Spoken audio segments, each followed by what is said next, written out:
पंतप्रधान नरेंद्र मोदींच्या नोटबंदीच्या निर्णयाला जो पाठिंबा देईल तो आर्थिक स्वातंत्र्य संग्रामाचा सेनानी बनेल आणि जो पाठिंबा देणार नाही तो देशाचा विरोधक असेल असं मुख्यमंत्र्यांनी म्हटलंय। त्यामुळे मुख्यमंत्र्यांच्या या वक्तव्यावरून नवा वाद निर्माण होण्याची शक्यता आहे। नगरपालिकेच्या निवडणुकीच्या प्रचारासाठी मुख्यमंत्री रत्नागिरीत आले होते।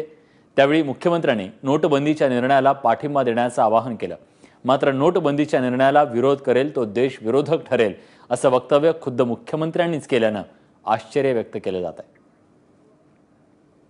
एका नव्या आर्थिक स्वातंत्र्याकडे आपण चाललो आहोत। या नव्या आर्थिक स्वातंत्र्याच्या लढाईमध्ये पुढचे 50 दिवस जो मोदीजींच्या पाठीशी उभा राहील तो आर्थिक स्वातंत्र्याचा स्वतंत्र संग्राम सेनानी बनेल आणि जो पाठीशी उभा राहणार नाही तो या देशाचा विरोधक बनेल। आता आपल्याला हा निर्णय करायचा आहे की आम्ही आर्थिक स्वातंत्र्याचे सेनानी बनणार आहोत की देश विरोधक बनणार आहोत आणि त्या माध्यमातून पुढचे 50 दिवस आपण माननीय मोदीजींच्या पाठीशी उभं राहू या ठिकाणी काळ्या पैशाच्या विरुद्ध ही निर्णायक लढाई आपण जिंकली पाहिजे।